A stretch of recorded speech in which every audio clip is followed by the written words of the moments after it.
Chicos, ¿qué tal? ¿Nos escuchan? ¿Qué tal? Buenas tardes. Micrófonos pueden habilitar, por ahí le vamos a pedir nomás que la cámara, entonces queda únicamente en las cámaras fijas en las actividades y bueno, nada, pero pueden hablar, si quieren habilitar micrófono lo pueden hacer. Eso. Lo que le vamos a ir pidiendo ahora es que vayan pinchando, no sé si conocen, cuando tocan, bueno, sí, deben conocer, cuando tocan nuestras imágenes aparece como un pin que le vamos a pedir a medida que vamos presentando, el profe que va hablando, digamos, que sostengan la cámara en ese lugar para poder ver en detalle, un poco más de cerca, digamos, lo que estamos haciendo, para que no se vea como la cuadrícula. Ahora nos van a ir contando si lo logran, si pueden hacerlo o no. Y la idea igual es que si quieren y pueden preguntar algo, pueden encender los micrófonos. O sea, eso no hay problema. Quizás no podemos estar nosotros leyendo el chat porque como estamos nosotros dos nomás y Tom, es como muy complicado que alguien esté leyendo el chat y haciendo a la misma vez. Entonces es más cómodo si tienen alguna duda o algo de lo que vamos haciendo no se entienden, que habiliten su micrófono, nos preguntan o nos piden que repitamos o que paremos, lo que sea, y vuelven a apagar su micrófono.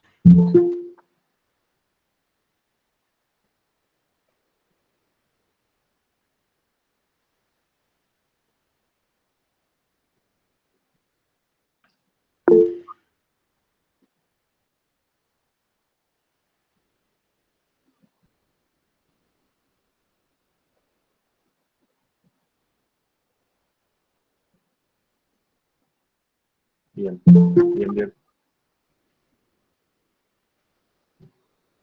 Claro, la cosa es que nosotros podemos, cuando se cambia el diseño, yo tengo entendido, eso solo cambia para la persona que cambia desde su Meet, digamos. Claro. O sea, Acá, por no le ejemplo, cambia, no es que unifica el diseño para todos los que están oyendo. O sea, yo tengo en este momento en foco, que es el que va hablando, va apareciendo la cámara, pero no es que a ustedes le aparece así, sino que es una configuración de mi plataforma, digamos, de mi Meet. Eso para... No, claro. Por eso lo digo, para que cada uno lo cambie en su Meet, digamos. Eso. Lo único, bien, si bien. después tenemos que ver la pantalla de Sebastián, donde muestra la hoja, ahí sí vamos a tener que pinchar su pantalla, porque él no está hablando de ahí, obviamente. Claro. Exactamente. Creo que en el mío, a ver, voy a probar ya, entonces nos dejamos las dudas. Vale. En el mío creo que no va a haber problema, porque es misma, ¿no? Sigue apareciendo primero. Bianca, vos que estás ahí, me respondes. Sí, yo estoy hablando, pero ¿no? Se ve tu mesa así. Ah, buenísimo. Vale.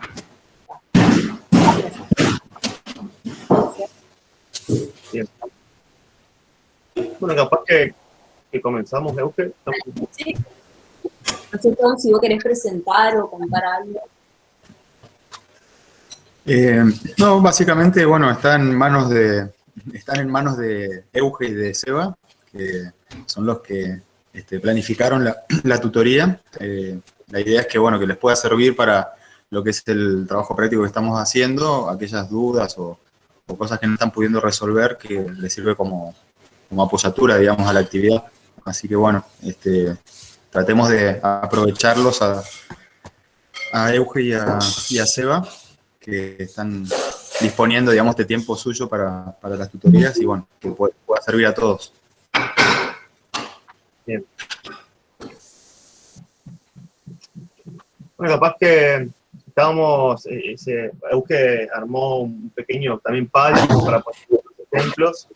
Hay un recopilado de algunos trabajos anteriores donde vamos a poder ver técnica, tintas, colores, composición tal vez, bueno, y algunos otros recursos más. No sé si te parece, Euge, empezamos por ahí o... Si querés, arranco con la parte de construcción, uso de pluma, y ahí vamos a ver la parte de técnicas, vemos el Padlet, si te parece. Dale. Para los que no nos conocen, nosotros somos de la comisión 3, Seba es el profe y yo soy la escrita. Y bueno, veníamos, la idea por la que se nos ocurre hacer esta tutoría es porque hay muchas cuestiones técnicas de la caligrafía que es súper difícil transmitirlas o mostrarlas por ahí así, tan oralmente, sin una demostración o sin trazar o mostrar cómo se manejan los instrumentos. Entonces, bueno, la idea es hacer este encuentro cortito donde puedan Tom, ahí se nos sumó un chico que nos dice que es sordo. Lo que sí, después nosotros podemos enviarle el video a la intérprete para que ella pueda hacer el sobre video de lo que hacemos. Exacto. ¿No? Bien, sí, la idea es se está grabando y que, bueno, que esto se va a subir y, bueno, ahí se puede aprovechar el material, ¿no? Eso. Bueno, entonces lo que vamos a hacer es comenzar por mostrar algunas cuestiones técnicas y a partir de lo que vaya surgiendo, las dudas que ustedes vayan teniendo, nos van preguntando o nos van contando las dudas que tienen. Una recomendación ahora que se sumó más gente, en lo posible no prendan sus cámaras y si tienen alguna duda o algo en particular que preguntar, nos resulta más cómodo que prendan el micrófono y nos pregunten y vuelvan a apagar y ahí ir interactuando porque por ahí no vamos a poder estar en el mismo momento leyendo el chat.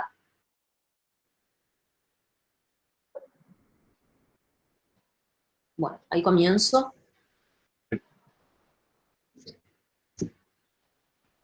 Bueno, un poco yo voy a hablar de la construcción, no de la construcción, sino de algunas reglas a tener en cuenta para la construcción de los signos, para poder ejecutar los signos con las herramientas. Lo primero que le quería presentar brevemente son como ustedes en estos momentos ya están trabajando con algunos plumines y con sus respectivas plumas. Estas son de diferentes tamaños, yo le voy a ir mostrando.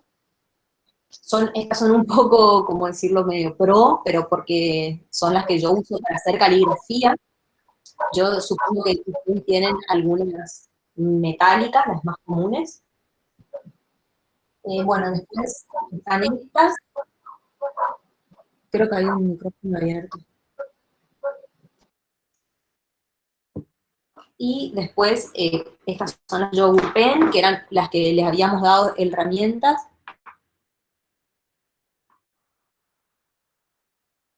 Bueno, es por Nelson, el chico que dice que es sordo, que voy a ir lento, pero bueno, yo supongo que después la intérprete le va a poder pasar un videíto sobre lo que estamos hablando, pero va a entender de todas maneras, así explicando. Bueno, y las herramientas que ustedes tienen o con las que decidan utilizar son, lo primero, a la hora de calcular algunas reglas para la construcción de sus signos. Entonces, comenzaban a escuchar algunos términos como, por ejemplo, los anchos de pluma para calcular la altura que puede tener esos signos. Los anchos de pluma se refiere a la medida que tiene el trazo que hace la pluma verticalmente. Entonces, cada uno de sus alfabetos tiene un ancho de pluma. Algunos le dicen, por ejemplo, a ver, voy a mostrar. Son estas reglitas que aparecen al costado de cada alfabeto. En esta reglita, lo que se calcula es la altura de las X, digamos, la altura de todas las letras que están sobre la línea base. Después tiene una medida específica de anchos de pluma para aquellos signos que tienen ascendentes, es decir, que es esta parte del signo que va por arriba de la caja de la X, que son las A, las C, la E, por ejemplo, y después tiene otra medida específica para las letras, los signos que tienen descendentes, ¿no? Que son estas partes del signo que van por abajo de la altura de la línea de base de las letras. Esta tablita de anchos de plumas varía según la pluma que ustedes tienen. Entonces, con cada pluma diferente que ustedes vayan a trazar los signos, tienen que trazar una altura de anchos de pluma, o sea, tienen que conseguir su propia regla. ¿A esto qué me refiero? Que los anchos de pluma no van a ser lo mismo si ustedes trabajan, por ejemplo, con esta herramienta, o si trabajan con esta herramienta, o si trabajan con una herramienta mucho más pequeña como esta. Eso se va entendiendo cada vez que ustedes usan un tamaño de signo diferente, un tamaño de pluma diferente, la escala, es decir, los anchos de plumas van a ser diferentes. En ese sentido, por ejemplo, van a tener una cantidad de reglas de anchos de pluma. Esto les muestro para que vayan más o menos dándose una idea de lo que les cuento. Con esta pluma yo tengo esta herramienta con estos anchos de pluma. ¿Ven? Esta regla de anchos de pluma es de, por ejemplo, esta madera balsa. Y esto tienen que producir, digamos, cada vez que van a trabajar con una pluma diferente e incorporarla a su trabajo. Les voy a mostrar cómo se arma la tablita de anchos de pluma. Ustedes tienen, por ejemplo, esta es una pluma que se llama Pilot, que es una pluma que funciona con un cartucho, o sea, ya tiene tinta, no necesito mojarla cada rato. Entonces, por ejemplo, en este alfabeto que yo voy a trabajar, que se llama fundacional, me dice que mi altura de X tiene 4 anchos y medio de pluma. Entonces yo comienzo calculando. Me dicen si se ve y si no se ve. Comienzo. 1, 2, 3, 4 y medio. Esto va a ser mi altura de X. Después, me dice que mis ascendentes miden 3X. 3 anchos de pluma. Entonces yo voy 1, 2, 3. Y esto va a medir mis ascendentes. Ascendentes, mis X, y me dice, mis signos con altura de X, perdón. Y me dice que mis descendentes van a medir 3 anchos de pluma. Entonces, vuelvo a hacer mis 3 anchos de pluma. Y acá yo tengo la reglita para trazar los signos con esta pluma. Yo lo que hago es cortar esta regla, y esta reglita la voy a conservar siempre, porque lo siguiente que yo voy a hacer con esta reglita es marcar los renglones para trabajar mi alfabeto. Entonces, ¿cómo me va a servir esto? Lo primero siempre es practicar un poco. O sea, nunca... Llevarlo un poquito más arriba. Sí, ahí voy. Nunca vamos a comenzar... ¿Ahí está? Nunca vamos a comenzar a trabajar las letras o los signos del alfabeto sin tener estas líneas guías. Por lo menos hasta que no le agarremos la mano. Cuando nosotros comencemos a trabajar muchas veces los signos, repitamos, nos vamos a ir incorporando una noción de las alturas, de los anchos que tienen nuestros signos. Pero para comenzar, siempre vamos a marcar estas líneas guías. Entonces, ¿de qué manera marcamos? Voy a sacar esto.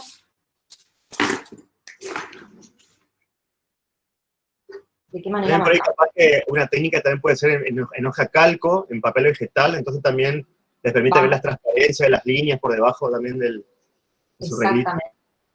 También. Entonces, nosotros vamos marcando estas líneas. Esto lo van a hacer, obviamente, en un papel mucho más grande, no que les entre 3 signos nomás entran, pero es para una demostración. Entonces, una vez que ustedes logran construir estas hojas con líneas, les conviene, por ejemplo, comenzar a practicar los signos de su alfabeto y hacerse en una hoja grande, por ejemplo, en una 4 o en una 3, entonces no tienen que marcar 1000 veces la línea, sino que van marcando, van practicando mucho más de lo que marcan líneas. a eso me refiero. Entonces, ¿estas líneas para qué les sirven? Para ustedes marcar, por ejemplo, mi alfabeto, que voy a tener acá al lado, me dice que mi A tiene desde la base hasta la altura de X. Y yo lo que hago es usar estas líneas para ir trazando mis signos. Esto es lo primero que construyen. Lo segundo que van a tener en cuenta es la angulatura. La angulatura, como le indica en este alfabeto que yo tengo acá arriba, todos los alfabetos con los que ustedes están trabajando ya le indica la angulatura. Eugenio, que te corte. ¿Hay posibilidad en la aplicación de tu celular invertir la imagen porque se ve como al revés? ¿Posta? Está reflejada. Sí. ¿Ahí? Claro, Ahí está. sí, ahí sí. ¿Ahí está? Súper. Ahí está. Ahora sí. Entonces,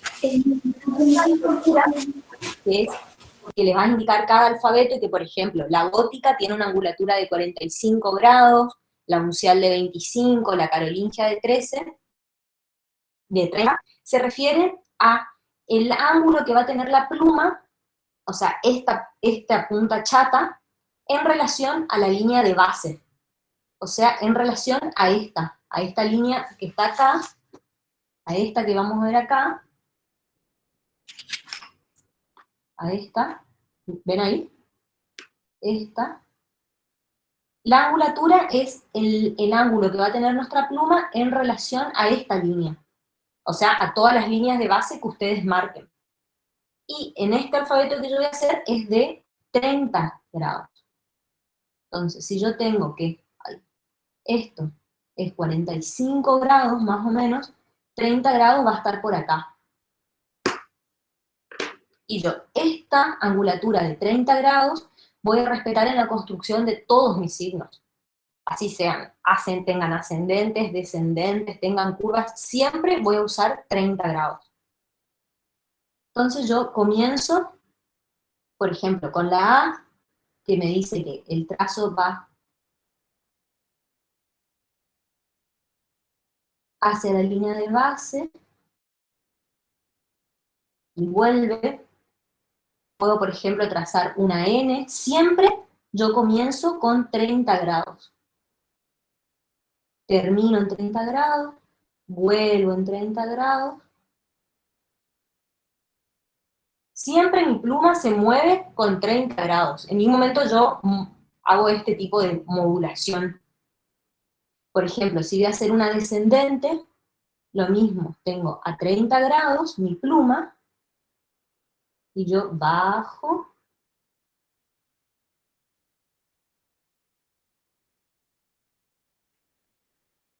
y cierro. A ver, voy a probar una con ascendente. Entonces yo tengo a 30 grados,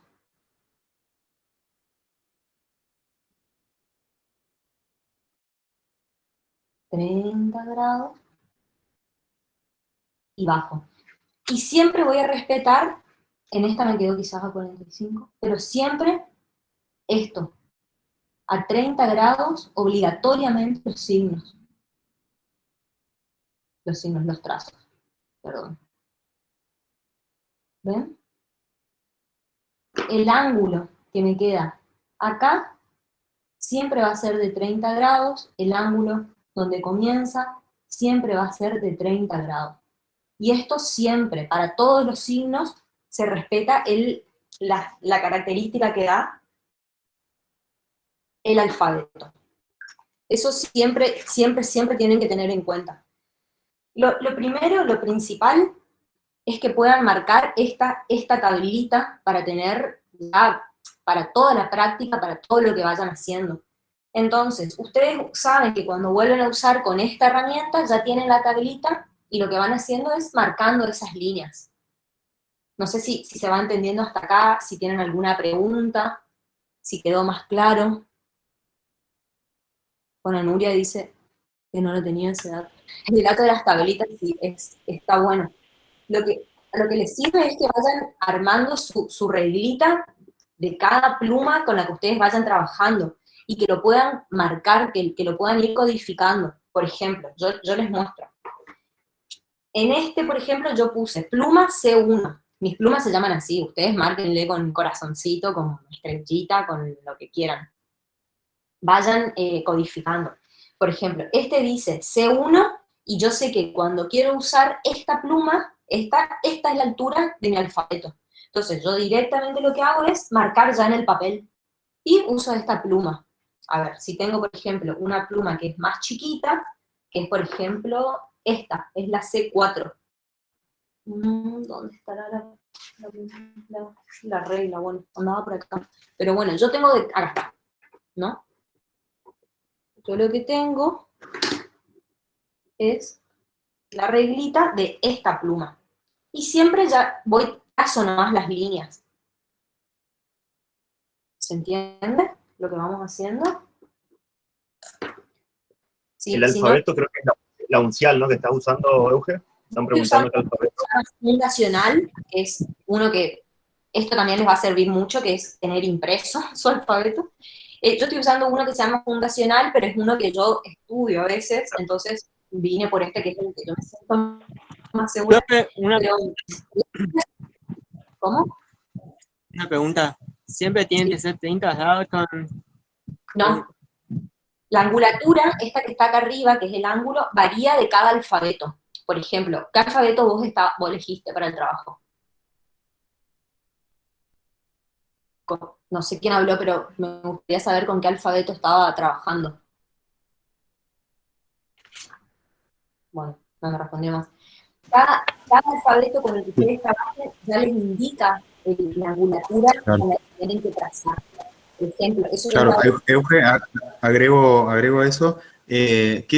¿Por qué hay que conservar el ángulo del instrumento? Es uno de las cuestiones básicas, digamos, para que ese alfabeto, esos signos se vean parte de este alfabeto, digamos, como parte de un sistema de signos coherentes, ¿no? El ángulo es algo que garantiza, en gran medida, que estos signos se parezcan y que sean parte de un conjunto. Si yo varío el ángulo del instrumento, entre esos signos veo algo, percibo algo que no está bien, digamos, exactamente. ¿no? Por ejemplo, ahí Formal. yo tengo, estoy buscando para mostrarles qué pasaría, por ejemplo, si podemos, a ver, si encuentro alguno acá, para mostrarles rápidamente, qué pasa si yo, por ejemplo, trabajo con una uncial, que es uno de los alfabetos que ustedes tienen. La uncial también dice que el ángulo de pluma es entre 15 y 30 grados.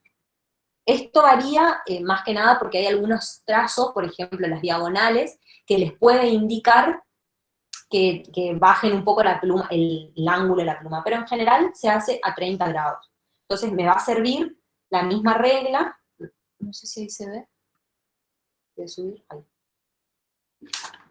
A ver, y les voy a mostrar rápido, por ejemplo, cómo sería con la uncial, una letra o dos letras, para que vean que respetando la angulatura ya se consigue que todos los signos se vean como de la misma familia. No sé si se logra entender eso. Que respeten la angulatura es súper, súper necesario. Pueden cambiar el color, el instrumento. Esto lo voy a poner acá que es uncial.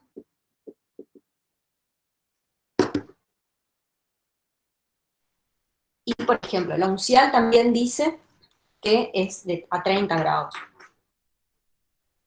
Entonces, yo tengo la A, más o menos. Este va a ser mi 30 grados, y yo bajo,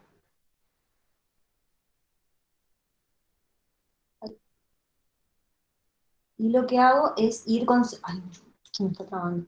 Y lo que hago es ir conservando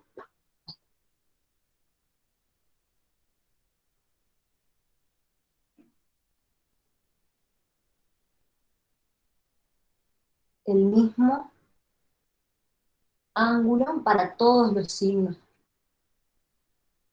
¿Ven? Y de esta manera también van consiguiendo todas las letras del alfabeto uncial. Voy a hacerla acá. Estoy mirando porque No sé de memoria. Pero lo que voy haciendo es logrando que cada uno de estos signos pertenezcan a la misma familia, pero respetando justamente la angulatura. Otra cosa importante también para cada alfabeto, que es lo que les indica con numeritos, que dice, por ejemplo, 1, 2, 3, 4, se llama ductus. El ductus es importante para poder lograr conseguir la forma de los trazos, son de los signos. Es el orden en el que se trazan cada una de las partes del signo para lograr conseguir con esa misma forma. Por ejemplo, en este denuncial, el ductus de la H es, este es el primero, no termina así. Ese sería el 1, y el trazo 2 es la curva de la H. Entonces yo lo que voy haciendo es esto. Y este sería mi trazo 2. Y ese ductus está indicado al lado de cada signo del alfabeto, es lo que tienen con flechitas. También es algo que necesitan respetar para que los signos tengan la forma que les indican el alfabeto. ¿Hasta ahí se va entendiendo? Hablamos de plumas, de plumines, de anchos de pluma, que es generalmente van a encontrar como AP, ¿no? Esto, que yo les decía, por ejemplo, acá, que tenemos 3 anchos de pluma, 4,5 anchos de pluma, que son las medidas. Después van a tener la angulatura, que es esto, que van a encontrar también escrito en cada uno de sus alfabetos. Van a tener el ductus, que es el orden de los trazos. Por ejemplo, este va a ser mi trazo 1, y este va a ser mi trazo 2. Por ejemplo, en la A yo tengo que este es mi trazo 1, y este es mi trazo 2, o puede ser 2 este, y este 3. Esas indicaciones ustedes van a encontrar al lado de cada uno de los alfabetos. Ahora ya vamos a pasar a la pregunta que está haciendo Andrea, Miriam, Soledad, de cortar las palabras. Bueno, eso para la construcción de sus alfabetos. Entonces, en esta instancia por ahí, una recomendación también que siempre le damos es que no importa que no les salgan los signos perfectos tal cual como están en el alfabeto, o como ustedes lo ven, o que digan, me encantaría que salgan increíbles estos trazos, sino que lo importante es, primero, que puedan construir estos renglones, es decir, que puedan construir estas reglitas, y que intenten, o por lo menos ejerciten mucho, esto de la angulatura, del ductus, de poder imitar la construcción de los signos, ver cómo se construyen las letras, porque eso es lo que más queremos ejercitar o aprender en esta instancia, más que nos salgan hermosos los alfabetos, que lleva mucho tiempo, es poder ver cómo se construyen los signos, o sea, cómo construimos nosotros las letras, en sí, todas las letras. Eso, a medida que va pasando en los trabajos prácticos, vamos a ir aprendiendo, pero en esta instancia es como lo necesario de la caligrafía por ahí. Entonces, a ver, ¿qué dice? Profe, yo quería saber si se podía cortar las palabras, y con respecto al ancho de la letra o a la distancia entre letra y letra una palabra. Bueno. Lo otro que yo les quería mostrar ahora, si esto de angulatura y medidas quedó bastante claro, yo voy a pasar a darle algunas recomendaciones más de esta parte de técnicas, de ejecución de los signos, y después ya Seba va a hablar de todo lo que es técnicas, tintas y colores. Yo lo que hice acá, a ver, quiero ver una cosita. Ahí la dejé.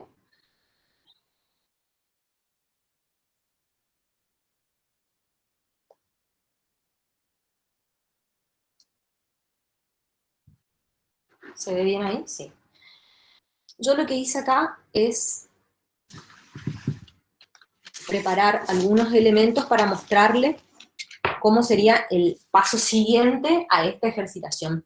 Siempre cuando comiencen a ejercitar, no comiencen de una a hacer las letras, sino que al principio pueden, por ejemplo, si ya saben que su pluma es a 30 grados, la angulatura, hacer trazos. Entonces yo hago trazos, trazos, trazos, pruebo a hacer este tipo de trazos, pruebo a hacer cómo sería la O, pruebo cómo podría ser una letra suelta. No se larguen de entrada ustedes a querer dibujar o probar a hacer, yo les estoy haciendo cualquier cosa, pero intenten hacer, tener ese ejercicio de ablandar la mano, de probar cómo es su instrumento. Eso siempre antes de comenzar a escribir para no frustrarse en la primera letra y si les sale torcido, querer prender fuego su hoja de práctica. El paso siguiente a esta ejercitación, que nosotros también siempre, sabemos que no todos los hacen, pero entendemos que es un ejercicio que a la persona que lo hace le sirve una cantidad, y es bocetar la idea, bocetar lo que quieren hacer. Yo lo que hice acá es preparar algunos elementos para mostrarles a ustedes, para poder hablar sobre esta base, de lo que nosotros le llamamos boceto, o maqueta, o prueba. En esto, a ver. En esta instancia sirve mucho para calcular todo esto que están preguntando en el chat. Cómo calculan, cómo saben que le va a entrar la letra en toda la hoja, que la palabra no se le va a quedar a la mitad. La única manera de todo eso, sin sumar a la suerte, es hacer este tipo de pruebas. Pueden hacer con una sola palabra y ya tener una idea de las palabras que van a usar, o pueden, por ejemplo, escribir un renglón o una palabra con la letra que van a usar, con la pluma que van a usar. Entonces ustedes ya se van dando una idea de la dimensión que tienen esas palabras o el tamaño que tienen esa palabra. Yo lo que hice fue elegir una hoja 4 para que pueda entrar en pantalla, y escribí diferentes palabras que podrían funcionar como un listado, como por ejemplo una frase corta, que son elementos que se le piden en el trabajo. Por ejemplo, un signo macro, una caja de texto, y alguna caja, por ejemplo, una caja de texto secundaria, o no sé, una frase corta, como quieran. Y algunas palabras sueltas. Entonces, estos elementos escritos así, lo que a mí me sirven sobre todo para tener una dimensión de la escala con la que están tomando forma mis palabras cuando ejecuto con cierta pluma. Por ejemplo, este signo macro está ejecutado con esta maderita balsa, y esta es mi regla, ¿no? Yo estoy haciendo con este alfabeto que les dije que tiene 4 anchos y medio, entonces yo lo que hago es 4 veces, o sea, esto yo hice 1, 2, 3, 4 y medio, y esta es mi tablita de la maderita balsa. Yo lo que hice es trazar esto acá, o sea, marqué, y ahora ya borré las líneas, pero lo que hice fue ejecutar con esta herramienta este signo. Entonces yo acá me doy una dimensión de cuál es el tamaño que va a tener mi signo macro, y yo lo voy ubicando en el campo. Lo primero que hago siempre es marcar algunos márgenes, y voy ubicando sobre el trabajo de estructura y de retícula, la vamos a ver dentro de un ratito con Seba, pero yo quería mostrarles esto del boceto o de la maqueta. Entonces, yo digo, bueno, mi texto es más o menos con la pluma número 4, es esta, yo hice esta caja de texto, y la regla de mi pluma 4 está acá. ¿Ven? Entonces yo capaz no se ve porque es papel de calcar, pero yo en este papel tengo marcado todos los rengloncitos, uno por uno. Este trabajo en alguna instancia lo tienen que hacer sí o sí. ¿Ven? No sé si se logra ver porque es papel de calcar, pero bueno, la idea era que sea transparente, pero están marcados. Yo lo que hago acá es apoyo mi reglita, voy a mostrarle en otro papel, por ejemplo en este. Apoyo mi papel y marco. Ta, ta, ta, ta, bajo. Ta, ta, ta, ta. Y así voy marcando, y después con una regla lo que hago es trazar esas líneas, que van a ser las guías, y sobre estas líneas guías yo después escribo. O sea, no sé si se va entendiendo por dónde. Esta instancia es re laboriosa, pero es la única manera en la que todas esas cosas que decían de que no se le vaya la letra, de que le entre la frase, de que le vaya la palabra, todo problema. Yo creo, Euge, que lo que está bueno y siempre recalcar nuevamente es que estas preguntas, ¿no? De que no entra las palabras y demás, siempre hay que sacarlo afuera de contexto y empezar a trazar por separado y ver con quién están trabajando y trazarlo. Y es más, como decir, bueno, recorto la palabra que me salió con ese instrumento y pruebo a ver si calza dentro del formato que tengo. Si no calza, sí. No, que a veces no hace ni falta trazar esto, o sea, no hace falta hacer esta prueba de esta caja, sino que con una línea ustedes ya se dan cuenta cuál es el tamaño que están manejando y cuál es el volumen de texto. O sea, si yo entiendo que, por ejemplo, esto que yo escribí es un párrafo que tiene tipeado a máquina, por decirlo, 5 líneas, yo ya entiendo qué va a pasar si yo tengo 15 líneas de texto tipeado en computadora, ¿no? Es como hacer unas cuestiones ahí de escalas, de proporciones, de ver cuánto me está llevando en papel a cuánto me está llevando a mí en la manera final en la que yo materializaría. Entonces, a lo que voy es que ustedes no necesitan hacer en borrador, les vendría muy bien, pero no necesitan hacer en borrador esta caja de texto de este tamaño, pero les va a servir para practicar, para darse idea de los tamaños que ustedes están manejando. Quizás para esta hoja 4 es muy pequeño esta caja de texto, pero si yo tuviese una lámina que tiene el doble de tamaño, andaría súper bien. Pero bueno, yo quería que se vea, quizás si lo sea más chico. Pero también era lo otro que iba a decir, que probablemente ustedes también consideran una pluma más chica. No sé si qué tamaño de pluma era esta, Euge. Esta es bastante chica. Esta de 4, si no me equivoco, tiene 2 milímetros. Ah, bien, bien, bien. Chica. Pero, a ver, quiero mostrar algo. Por ejemplo, esta es una hoja 3, es como mucho más grande. Y, por ejemplo, en la dimensión de esta hoja no comienza a ser tan descabellado este tamaño, ¿ven? ¿Se ve? Exacto, exacto. Bien. No comienza a ser algo tan loco el tamaño, pero bueno, sigue siendo grande. Bueno, entonces, con esto ustedes se van dando una idea de los tamaños que van teniendo los elementos que van ejecutando, y lo que yo voy haciendo ahora para mostrarle es cómo se van manejando estas instancias de probar los elementos. Por ejemplo, yo podría tener este signo macro, después tendría esta caja de texto, después tendría, por ejemplo, esta frase, y más o menos así es la manera en la que se va pensando, ¿no? La grilla, ahora la vemos dentro de un ratito con Seba, pero más o menos esta idea de borrador y de maqueta les sirve para darse una dimensión de esto, de los tamaños que tienen sus elementos con las plumas con las que ustedes están trabajando. Así es. Euge, creo que Sabrina, ¿querías hacer una consulta? Sí. No.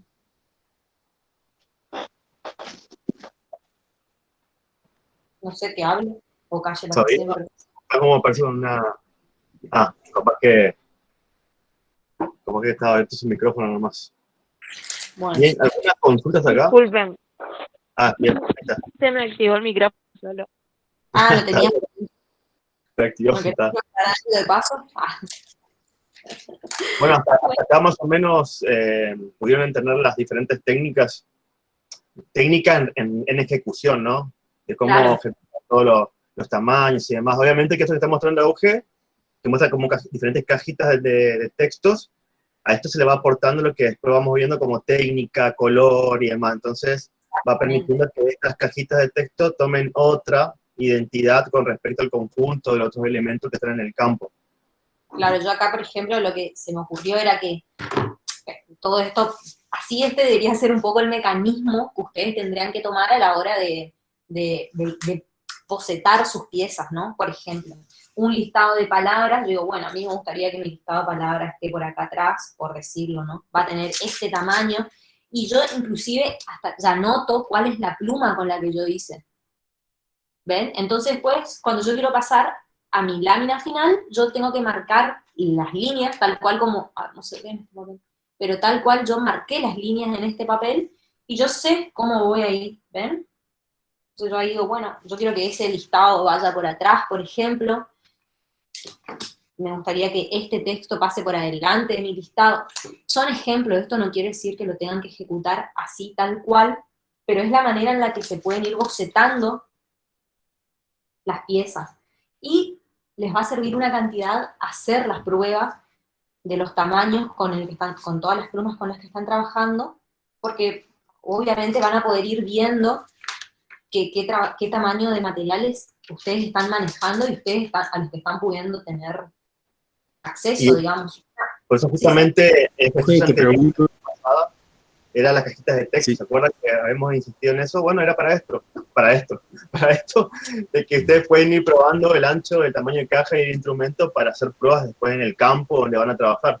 ¿Sí, Tom? Ir ajustando el interlineado también, no, que es el espacio entre las por ahí líneas. preguntar, ese papel vegetal es un gramaje, no es el más finito, ¿no? Por el tema de la tinta que moje el papel, se me ocurre que para alguien que quiera probar, o es uno común de un gramaje normal.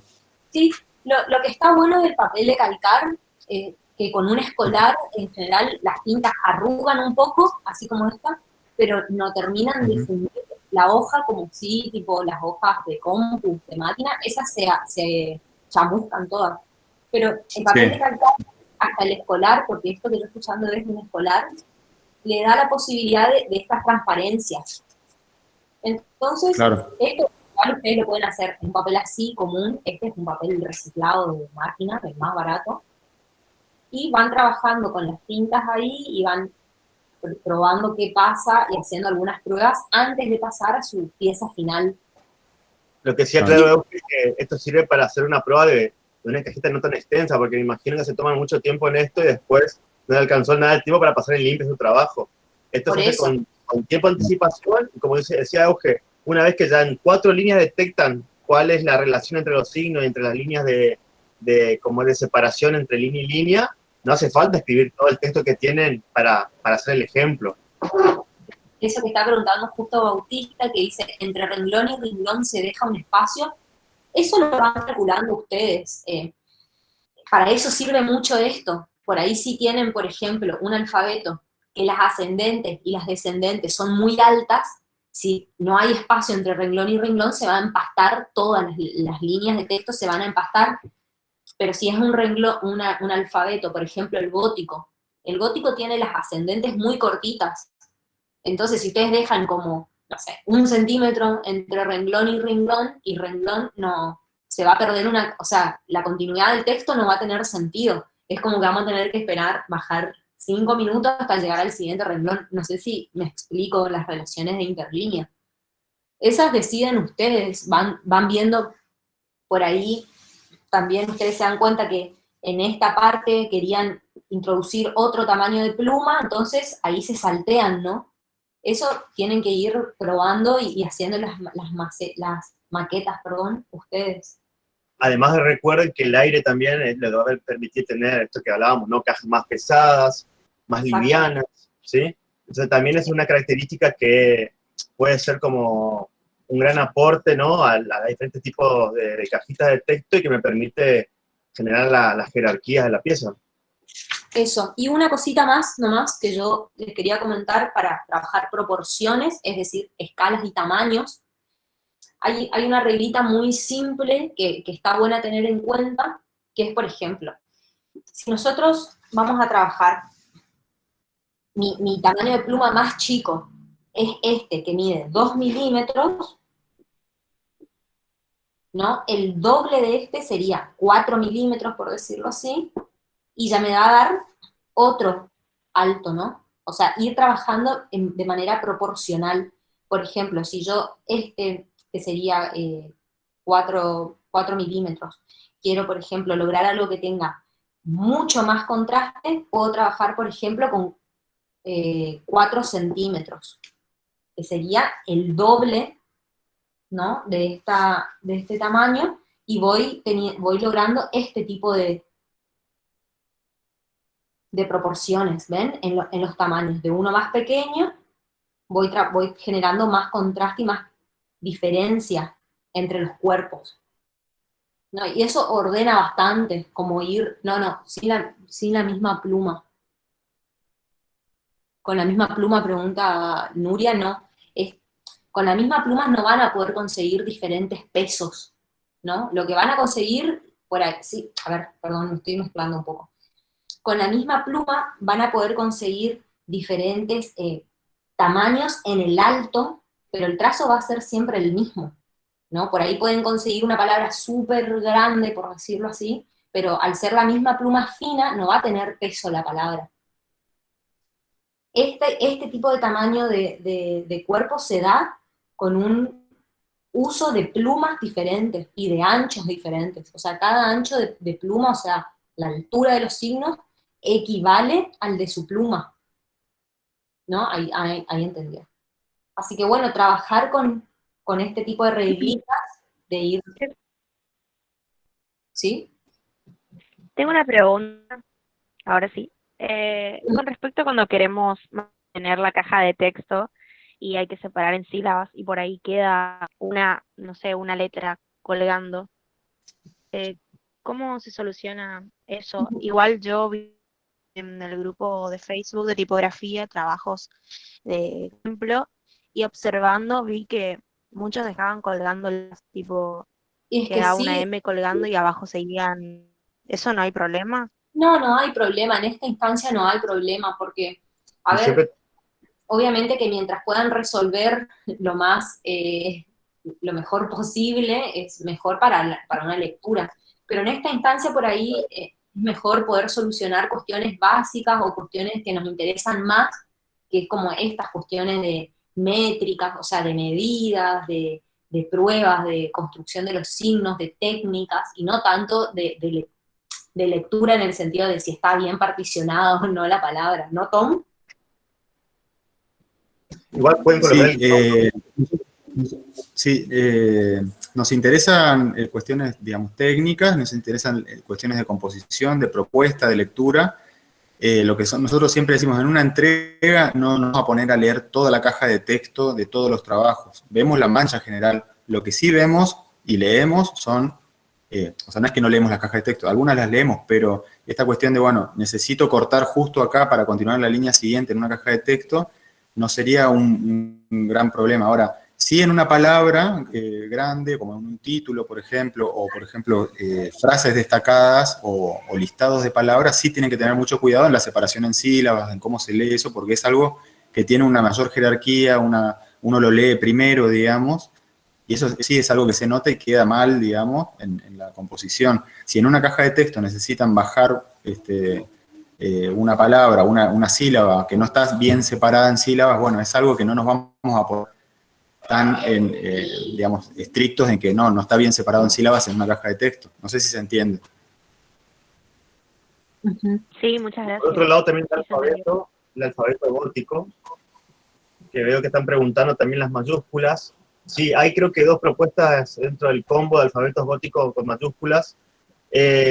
Sí, puede pasar nomás, se puede utilizar a lo mejor para algunos nombres grandes, algunos signos macros, pero van a ver que si empiezan a trazar una caja de texto, todos van a tener la misma altura y tiene tantos elementos como ornamentales ese alfabeto en sus mayúsculas, que no es el más conveniente, digamos, para hacer cajas de textos extensas. Eso también está bueno porque hay algunos alfabetos, por ejemplo, no sé, un cian, la carolingia, la rústica, la rotunda, que son signos que sirven mucho más para escritura, para caja de texto, ¿no? Para esto. Y después hay algunas como la gótica mayúscula cursiva, que es mucho más ornamental, como le dice Seba, entonces se van a complicar la vida intentando escribir una caja de texto con esos signos ornamentales, digamos. Por eso por ahí la recomendación es que se use para capitulares o para algunas palabras muy cortas. Creo que dentro del práctico hay la posibilidad de trabajar con dos alfabetos, ¿no? Sí. Sí. Fíjense también la convivencia de la forma, ¿no? puedo combinar dos alfabetos y tengo que ver que queden bien en eso, en la cercanía, en la convivencia, en la relación de esos textos, digamos, ¿no? Probablemente una uncial y una gótica no queden bien, ¿no? Porque las unciales son muy circulares y con una gótica que tiene un trazo muy recto, rígido y es bastante condensado. Entonces, por ahí, en forma, no son similares entre sí. Sí, y no se pueden Claro. mezclar los alfabetos en una misma palabra. Solamente por elementos, digamos. O sea, Sí, y una cuestión más en esto de la separación, siempre está el problema, o sea, ahora en la composición van a ver que no les rinde el espacio, por eso algunos preguntaban, ¿lo puedo hacer en vez de vertical, lo puedo hacer en horizontal? No, el formato es vertical y bueno, tenemos este problema de que a veces empecé, estuve hablando mucho de esto, de cómo hacer rendir el texto en el espacio, usando estos trucos, estos tips, digamos, cómo poder calcular bien los espacios. Lo cierto es que con mucha práctica, más allá de todos estos consejos que son muy útiles y ayudan a calcular, con la práctica uno va sabiendo, bueno, llego bien con la palabra o me va a faltar espacio. quizás No después sé, más adelante ya ni siquiera hace falta marcar tantas exacto, líneas, ¿no? Como que uno se va acostumbrando al recorrido, a los trazos, a la exacto, práctica. exacto. Dice, profe, para el caso de los alfabetos que no tengan los números, tendría que usar los números. No, intenten que los números, o sea, intenten conseguir los números vienen mucho después de los alfabetos. Entonces, no todos los alfabetos tienen números. Y para conseguir los números, intenten respetar, sí, respetar la angulatura, por ejemplo, ¿no? Si ustedes tienen que construir un 1 de uncial y no tiene su alfabeto, o la carolingia, o cualquier alfabeto, intenten construir algunos signos tranquis, digamos, pero que se sigan entendiendo como números y que respeten, no sé, la angulatura, la forma. Por ahí si ven la uncial es como muy redondeada, ¿no? Entonces, intentar conseguir algunos números que puedan acercarse al alfabeto y en lo posible no usarlos en títulos, por ejemplo, o no se pueden usar números como signos macro, eso no está permitido. Eso estaba por decir, que sean también astutos en esto, digamos, ¿no? O sea, si no tengo, digamos, los números y bueno, consigo unos o intento simularlos, no poner en cosas que sean muy evidentes porque, claro, no mostrar en un primer plano, o sea, en una jerarquía mayor, esa información porque seguramente se va a ver rara en la composición, ¿no? Bueno, sí, exactamente. Bueno, y ahora Seba les va a hablar de técnicas. Yo ya me pongo mute. Bien, ¿qué tal? Buenas tardes. Teníamos, a ver, habilito un Padlet, después en todo caso le podemos compartir, donde hay una recopilación de algunos trabajos de otros años, donde hay un conjunto ¿Querés que te de técnicas. Si podés compartirlos vos, Eugenio. Entonces, si entra alguien más, voy aceptando porque Dale. sí, todavía ingresando algunos. ¿Querés que comparta en mi pantalla? Sí, sí, sí, sí. Ahí voy.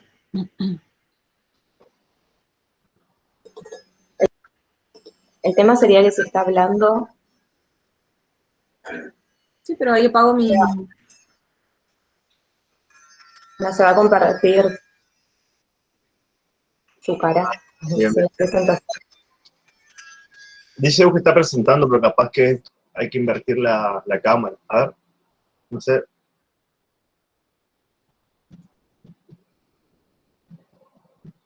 O en todo caso lo comparto todo, no te hagas problema.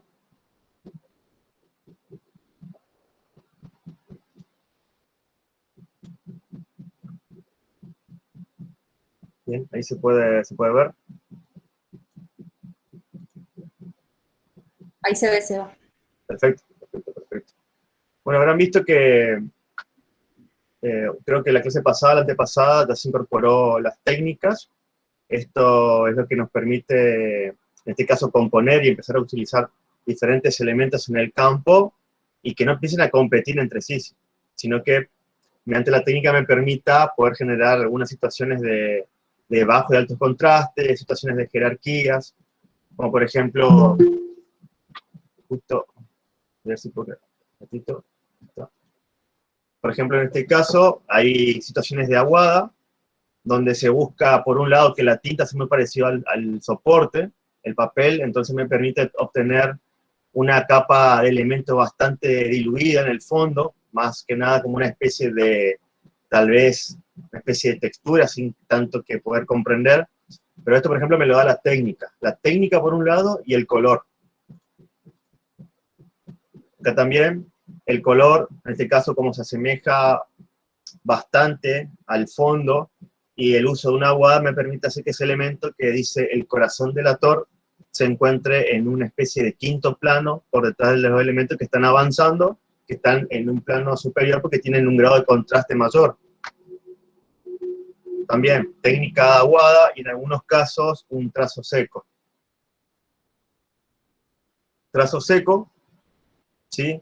La particularidad que tiene es que si estamos haciendo un buen uso del papel, es muy importante el sustrato, ver que tenga textura, me permite generar, digamos, estos rasgos. Creo que por acá, llegaste a subir, Euge, el verde de Da Vinci por algún lado. Subí un pedacito, pero ahí ya te subo si quieres. Ah, este que está acá. Sí, si no, no te hagas problema, lo busco acá. ¿Sí? Fíjense que acá también hay trazo seco, que esto me da justamente la textura del papel. ¿Sí? Se puede ver, por ejemplo, en esta zona. También podemos ver acá, ¿sí? Que es este trazo, que este es justamente el que no tiene agua, sino que lo que se hace siempre es utilizar lo último que queda del pigmento en el material, en este caso de la madera balsa, y sí, exigimos un poco de presión para hacer que el resto, el sobrante de tinta, pueda como imprimirse, estamparse sobre el papel. Lo que justamente hace la aguada es lo contrario. Al tener mayor carga en la elasticidad de la tinta, el instrumento queda aún más sumergido, se empapa mejor y tiene un poquito más de rendimiento. ¿Sí? Fíjense que lo importante que es en este caso utilizar papeles texturados porque me permite esta técnica que lo que me da, por ejemplo, es también una cierta transparencia y que me permite a mí superponer elementos. Como es en este caso, donde trabaja, por ejemplo, tintas que tienen agua con otras de trazo seco, también dependiendo del color, el que me va a permitir hacer que un elemento vaya al fondo o avance. En el caso de un trabajo que tenía también 4 láminas de texto, fíjense que las aguadas son las que me permiten ver esos elementos lejanos en el fondo y que me sirve por ahí para generar un centro de interés, donde se puede apoyar algunos elementos, donde puede ser el punto inicial de lectura. Pero también, fíjense la palabra crum, este signo macro que también empieza a aparecer como fondo. Una palabra escrita con aguada, y algunas palabras también hechas con tinta 100%.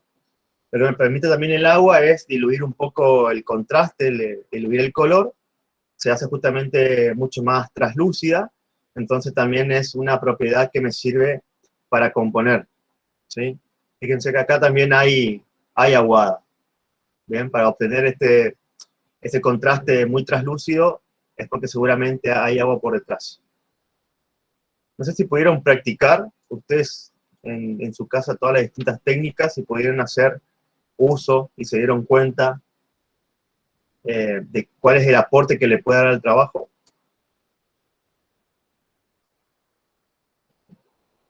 Fíjense esta aguada atrás, que probablemente se hizo con tinta negra y mucha agua, y obtengo esa especie de grisado casi al límite de la lectura. Pero que me da otro nivel, otra capa distinta.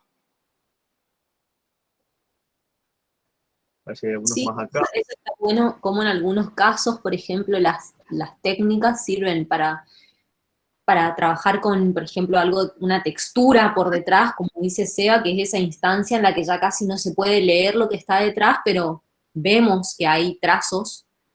Y después en algunos lugares las técnicas y el color sirven para resaltar o para separar una serie de otros elementos, digamos, en la misma pieza. Ahí Nuria pregunta si se pueden agregar esos detalles encima, porque no se pueden sobrepasar en un trazo. No, estos trazos no están encimados. O sea, no se puede escribir un trazo con una tinta y sobre el mismo trazo con otra tinta probar otra cosa. Lo que se va haciendo Claro, es trabajando en capas, ¿no? O sea, primero exacto, el fondo, después lo que está más arriba y después lo que está más arriba. exacto. Igual que todos tus trabajos, Una pregunta, sí. en el trabajo que estábamos viendo el anterior, la ERE como o sea, como Ah, este rasgo, está la acá. das eso. Sí, sí, ese rasgo. Y yo vi que en otros trabajos es como que alumnos le agregaban detalles así, es como que personalizaban. ¿Eso se puede hacer? ¿O hacían Sí, el puede, más arriba, el descendente más puede abajo, pasar. más exagerado, Justamente cuando, digamos? cuando Euge hablaba de que es un rasgo muy personal a veces porque están trazando justamente a mano, y justamente la mano tiene muchas condicionantes, ¿no? Depende de la postura, hasta del nivel emocional de uno en el día. Entonces, también es muy gestual y muy propia muchas veces la caligrafía para uno mismo. Esto suele pasar, ¿sí? Suele pasar que justamente en algún rasgo, en alguno de los signos, tiene esta particularidad en la terminación, lo que no significa que todos los signos tengan esa posibilidad, ¿no? Casi siempre estos rasgos exagerados suelen aparecer en lo que tienen ascendentes o descendentes. Muy pocas veces se van a encontrar en signos que tengan las alturas de X, por ejemplo. Pero son Sí, rasgos muy particulares en ciertos momentos y aparece una sola vez en algún signo o dos signos como mucho, una sola vez, ¿sí? Porque si no claro, también es molesto para leer después. exactamente, que por ahí también está bueno en esta instancia en la que estamos comenzando a agarrar la mano los signos, comenzar a agarrar la mano las técnicas, ir por lo seguro nomás. Ese también es un consejo que siempre damos. Por Sí, ahí, para hacer este tipo de ornamentos, digamos, o de apropiación de los signos, ya se necesita como mucha ejercitación también. Y en este caso es algo que se puede conseguir en esta instancia tranquilamente con un signo bien resuelto, digamos, ¿no? O sea, sin comenzar a arriesgarnos demasiado, sino nada, haciéndolo como escalonadamente, si se quiere. O sea, que por exacto. ahí capaz no se justifica ya comenzar a probar por esto, sino más que nada la técnica, es lo que le queremos mostrar, el uso del color y esas cuestiones. Y además, bueno, como la técnica misma me permite estas dos capas, ¿no? Uno puede leer un blanco y puede leer un color celeste aguado de fondo perfectamente. Esto que insistíamos en clase, tal vez, al menos en nuestra comisión, de que debemos poder ver los elementos, ¿sí? Y detectarlos. Eh, Fíjense la posibilidad que me ofrece la tinta, ¿no? De poder encimarse, dependiendo de la carga de agua o de la carga de tinta. Me permite generar texturas, ¿sí? Me permite también esta situación de las transparencias.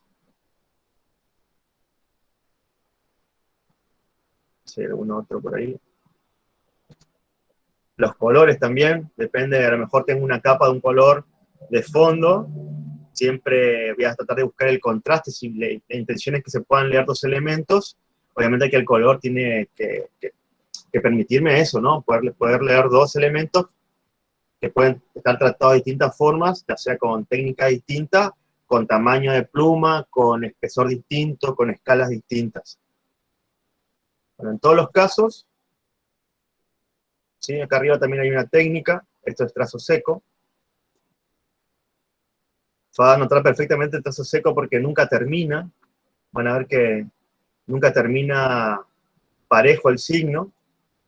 En cambio en la aguada, sí. En la aguada, dentro de todo, todavía se sigue deslizando bien la tinta.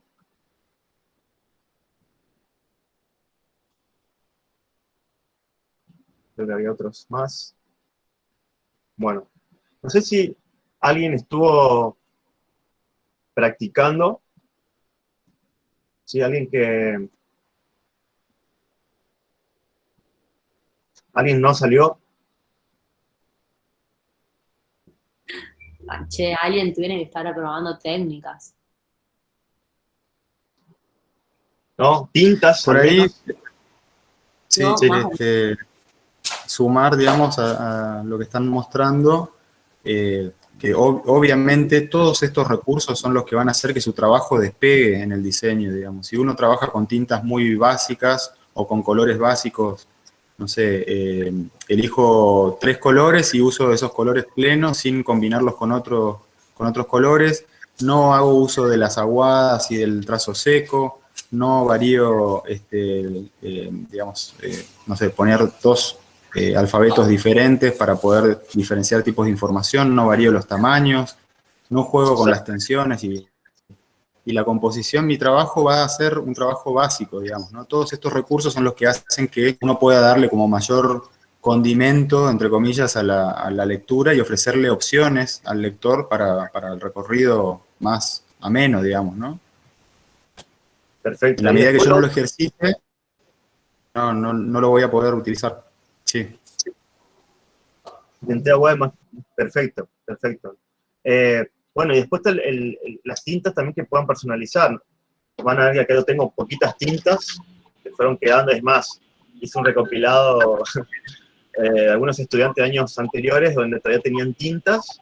Bueno, me cedieron sus tintas para hacer la demostración, donde ustedes mismos pueden combinar y producir colores propios. Por ejemplo, si quiero obtener en alguna especie de verde agua, ¿no? Entonces, a lo mejor siempre conviene ir de los tonos más claros, ¿sí? Y agregando los tonos más oscuros de a poco.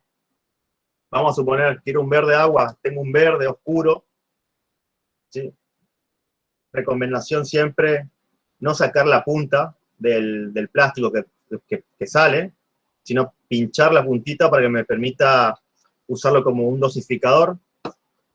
Si tengo un verde, por ejemplo, puedo tener una gota de azul, vamos a poner capaz 2 gotas, esta instancia medio alquímica, ¿eh, Seba? es como producir una bomba, ¿no? Y tengo 2 posibilidades, ¿no? Yo tengo preparado blanco aparte. O voy cargando con un instrumento, por ejemplo, uno más pequeño, acá, voy cargando a poco esta mezcla, y mezclando al blanco, para ir obteniendo distintas tonalidades de ese verde, ¿sí? Por ejemplo, voy a hacer esto, ¿sí? Si tengo un tono de verde, a ver si se puede enfocar ahí, ¿ven? Y depende de lo que vayan necesitando, voy agregando más blanco a esto, voy agregando más de esta mezcla de tinta aparte, ¿sí? También está bueno muchas veces probar también si es necesario poder, todo esto son marca Acrylex, ¿sí? Pero pueden usar algunos, por ejemplo, acá hay una marca negra que es la de AD, también puede funcionar, Pueden probar también con témperas. exacto. Pelican lo que tiene es bastante aguada nomás, eso en algunos casos puede pasar que la tinta patine mucho la Pelican, no, se abre mucho, ¿sí? En cambio con estas que son Acrylex, son bastante espesas, y justamente uno con agua, ¿sí? Puede graduar cuán elástica quiere que sea la tinta. También es cierto, les contaba a Euge que la tinta así pura como viene de Acrylex, si dejamos pasar una hora ya se secó, ¿sí? Es bastante espesa y se seca al toque. Entonces, siempre está bueno, aunque sea agregar una gota de agua. Eso es lo que está diciendo Lourdes, que la suya comienza muy líquida y después se va secando. Sí, lo que podés ir haciendo es agregando agua así como Seba muestra. Sin llegar a la aguada, ¿sí? Sin llegar a la técnica aguada, pues si vamos a suponer que Claro. quiero un trato seco, no agrego tanta agua. Si yo quiero realmente llegar a la aguada, ahí sí cargo mayor cantidad de gotas de agua. Yo tengo, por ejemplo, esto con agua, pero puede ser cualquier gotero. Y de esa forma hago que me rinda un poco más la tinta en tiempo de secado. Y lo que les decía también es siempre probar si hace falta mezclar completamente toda la tinta, o si hace falta, no sé, capaz incorporo otro color al costado y no lo mezclo totalmente, sino que dejo ver cómo me queda la combinación de la mancha en el instrumento, de una punta un color y la otra punta otro color. Muchas veces también capaz que en el momento de revolver ahí, dos tintas, me genera esa mezcla inconclusa, ¿no? Que todavía no es homogénea, entonces también puedo probar así como está. Siempre, la técnica que decía Euge, ¿no? Marcar un poco, no marcar en la hoja directamente, sino tener la reglita aparte. Exacto. Entonces, uno ya puede trazar los renglones de las Claro, alturas. las reglitas son eso, son guías, no tienen que estar en sus trabajos las reglitas al lado de cada renglón porque nos matan. Totalmente. Por ejemplo, acá tenemos, por ejemplo, para la altura de una rústica, pues les voy a mostrar cuáles eran las rústicas.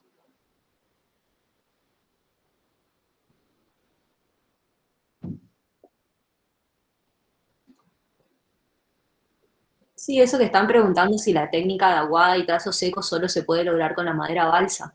Lo que tiene la madera balsa es que actúa como una esponja. Exacto. O sea, eh, carga la tinta y después la va descargando y se seca, ¿no? Como funciona un poco de esa manera por las fibras. Pero, por ejemplo, si construyen algún pincel de tela, también funcionaría igual. Digo pincel de tela, pero estoy como pensando en voz alta, pueden ver de qué manera se comportan las plumas que ustedes tienen. Sí, está. Siempre lo posible que sean ordenados. Por ejemplo, van a ver acá que la rotunda dice que tiene el ancho de instrumento, son 2 para las ascendentes y 2 para las descendentes, ¿no? Y 5 puntos, o sea, 1, 2, 3, 4, 5 en las alturas de X.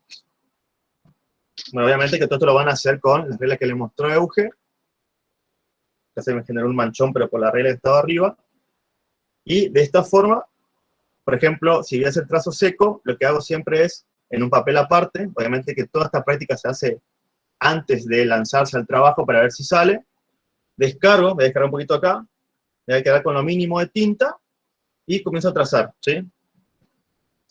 De esta forma, van a ver, voy a usar la parte de las descendentes, y voy a acercar un poquito más a la cámara, van a ver cómo sería el trazo seco, ¿no? El trazo seco, entonces, lo que conlleva es una descarga previa, hasta quedarme con lo mínimo de tinta, y tratar de presionar lo más que puedo, sin romper obviamente el instrumento, pero arrastrando para que me quede, por un lado, una especie de transparencia, y que me demuestre también que un poco cómo es la textura misma del soporte. ¿Sí? Esto es lo que debe pasar, digamos, con el trazo seco. Trazo aguado, vamos a suponer, o una mezcla de tinta. Vamos a tratar de hacer un poquito un experimento, porque esta es la parte más copada, ¿no? De poder tener poquitas tintas, pero hacer varios experimentos en cuanto a la mezcla. Esto que les decía, voy a Seba, limpiar el instrumento. Sí, hay una chica dice que se le seca al instante, así que tenés ahí como una motivación. No se te tiene que secar al instante la aguada. bien. Por ejemplo, bastante aguado tiene que ser. Yo en este caso voy a hacer una mezcla de tinta. Voy a colocar un poquito de agua acá. Ahí ya saltó justo el agua. Porque lo que no quiero es que se seque tan rápido. Quiero tener un trazo seco, pero que no se seque tan rápido. Entonces, la vieja técnica es la mitad del instrumento. Si vamos a suponer que, voy a marcarle con una lapicera, pero tengo el instrumento y la mitad, por ejemplo, en esta zona voy a mojar un color y en esta zona voy a mojar otro color. ¿Sí? A ver si ven ahí. En una esquina, un color. Sí, está cargado, van a ver ahí, el verde. Sí. Y en la otra esquina, que está faltando, que es esta parte, el otro color. Y esto no va a salir parejo, ¿sí? Pero eso es justamente la experimentación. Fíjense que ahí tiene un poco de azul, más oscuro, y otro color del otro lado. Entonces, puedo descargar un poco.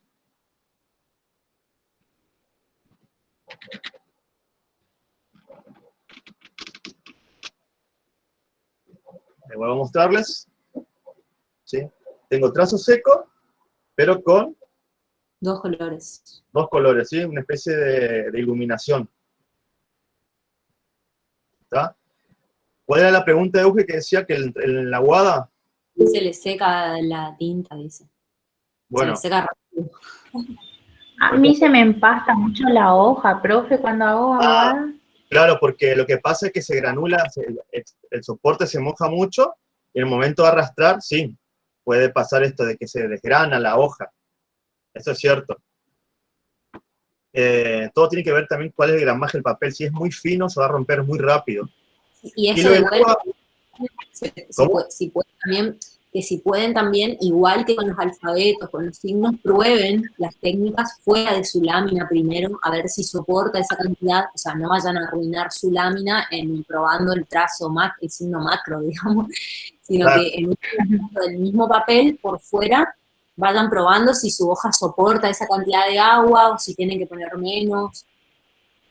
Exactamente. Es más, van a ir viendo que tiene distintas transparencias, ¿no? Acá agregué bastante agua, vamos a ver cómo funciona. Vamos a hacer otra vez el mismo signo. Y fíjense el rendimiento que tiene el agua. Ay, re Sí. lindo. Acá quedó como una especie de aguada de trazo seco, ¿no? Pero la aguada tiene esa posibilidad. Si quiero aún más traslúcido y quiero el mismo color, también eso está bueno. Esto era para los viejos tequilas que tomaba, ¿no? Ahora lamentablemente Ah, tengo que abandonar viejas costumbres y quedó para las tintas. Pero, por ejemplo, lo que pueden tener es una jeringa. Yo a veces lo que tenía a mano es, ¿sí? Una jeringa. Vamos a suponer que preparan bastante color, ¿no? Entonces, si yo quería llevar este color, absorbo un poquito, ¿sí? Jeringa, tinta, paso un poco al otro recipiente, y acá lo que voy haciendo es agregando más agua. Entonces, puedo tener, aguada. exactamente, tengo tintas más translúcidas. A lo mejor puedo producir un azul y tener distintas variantes de aguadas.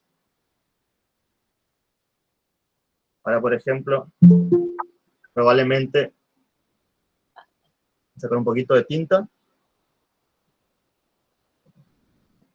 Sí, van a ver que tengo ahora una aguada Casi transparente. casi transparente, ¿sí? Son 2 tonos distintos.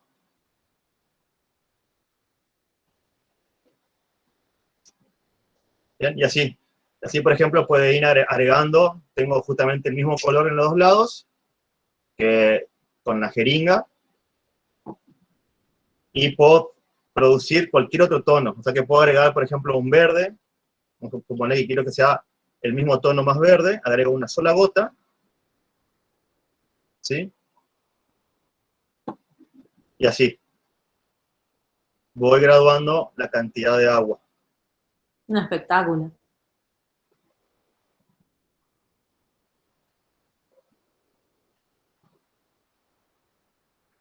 Ay, qué hermoso ese color.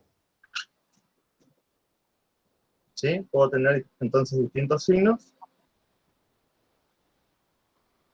Y fíjense cómo contaba Euge, al menos en nuestra comisión en la clase pasada, que a veces necesitamos tener 2 tintas nada más, o 3 tintas como mucho, y podemos ir manejándonos con distintos grados de blanco, distintos grados de la carga de ese color, por ejemplo. Esto tiene un verde oscuro encima, y es capaz la cantidad de agua.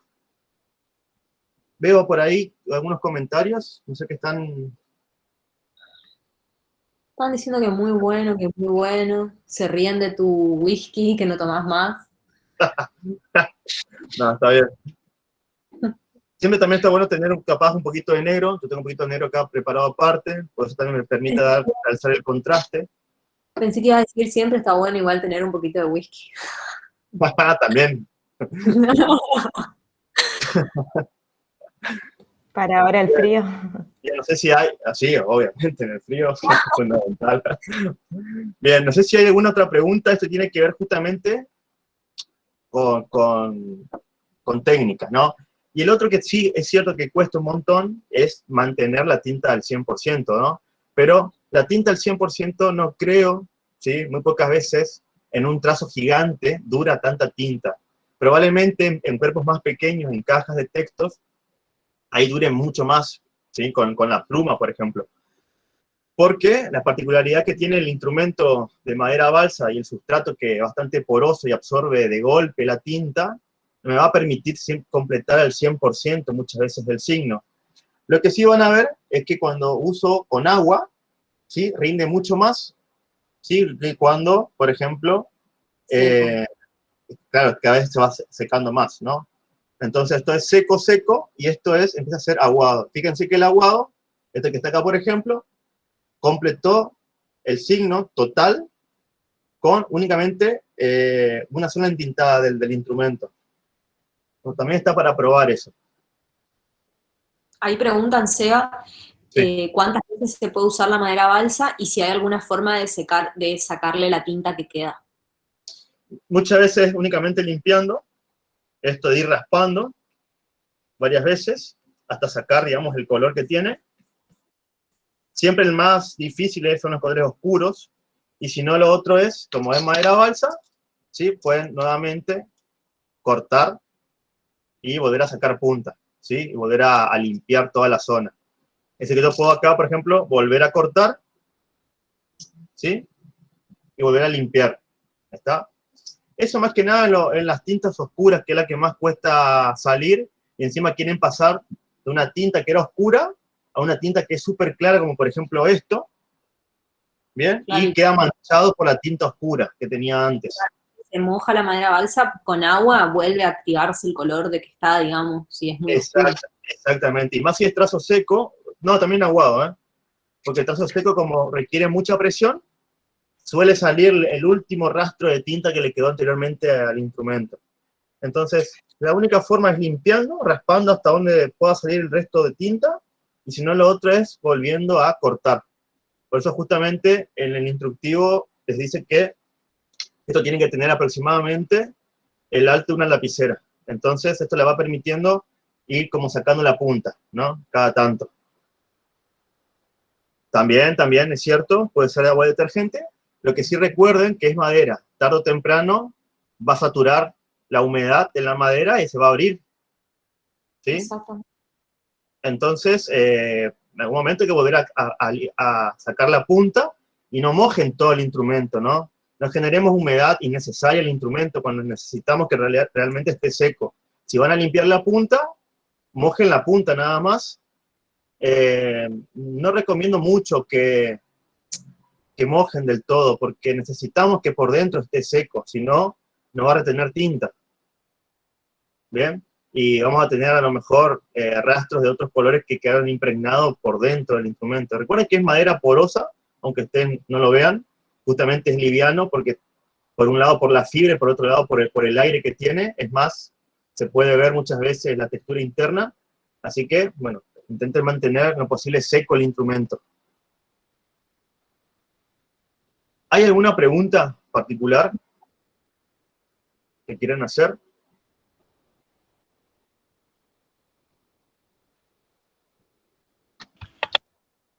No, profe, hasta ahora ¿Ahora? vamos entendiendo. Okay. Por lo menos yo. Van a practicar ahora hasta la noche, ya que ahora hay restricciones, no pueden salir. Bueno, me imagino que van a estar practicando todo el día al menos. Mucho, practicar. Mucho.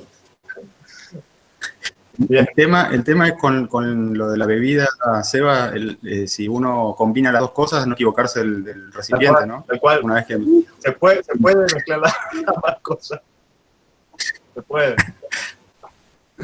Sí.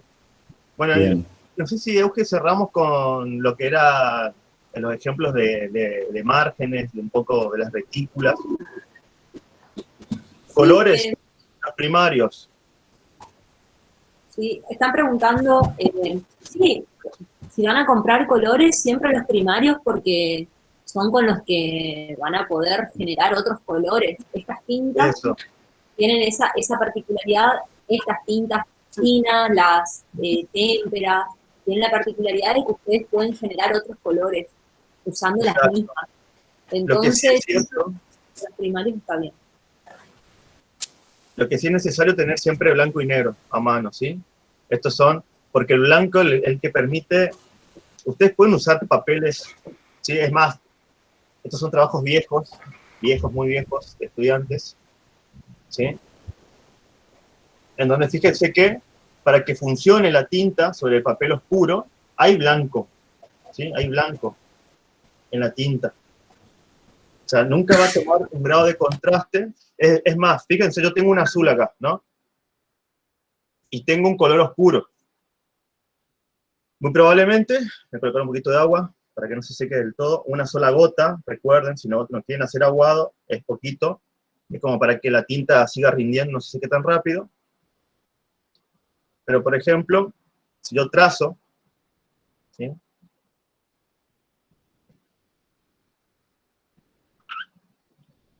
O sea, se ve, ¿bien? Cuando comienza a secarse, puede perder contraste. Entonces, en ese caso es donde necesito el blanco, ¿bien? Entonces preparo blanco aparte. Me quedé sin vasito, me parece que ya tenía bien. Voy a mezclar con esto que tiene blanco, ¿sí? Por ejemplo.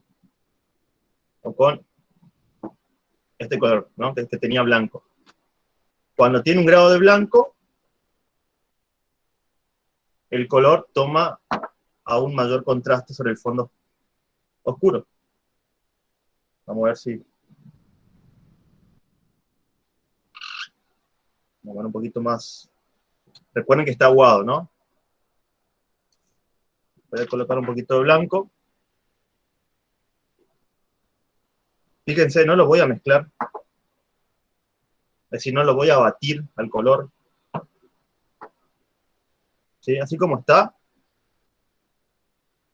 Y acá que sea lo que Dios quiera, ¿no? Vamos a ver cómo sale. Que sea lo que Dios quiera. Exacto. Porque no sabemos cómo se puede producir la variante de color. ¿Sí? Fíjense que adquiere un grado de luz. Y así, si yo tengo blanco aparte, puedo mojar un poco en el blanco y un poco en el color, y van a adquirir justamente estas tintas como un grado de iluminación, ¿no? Sin mojar varias veces en un color, sino que mojo a lo mejor punta y punta del instrumento y obtengo estos tipos de trazos, estas mezclas de tintas.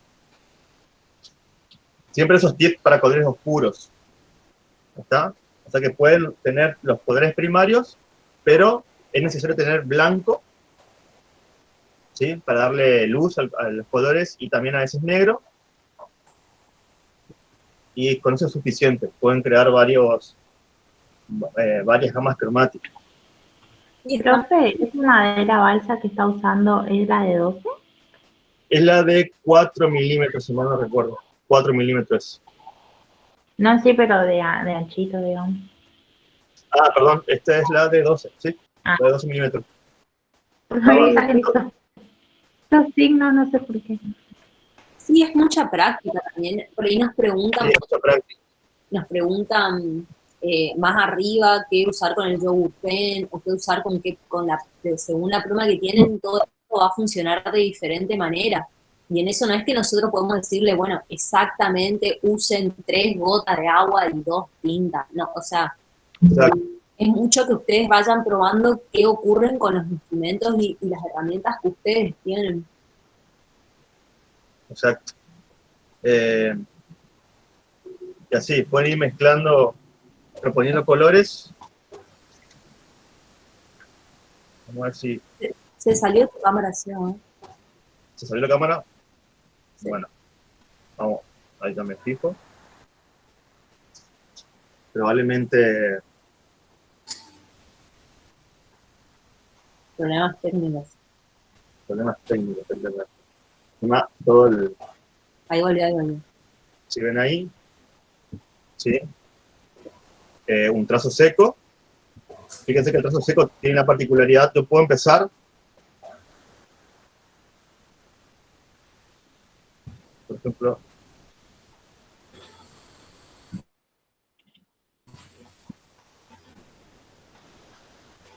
¿sí?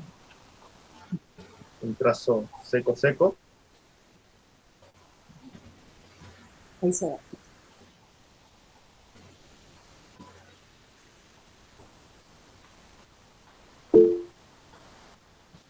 Bien. Supertísimo.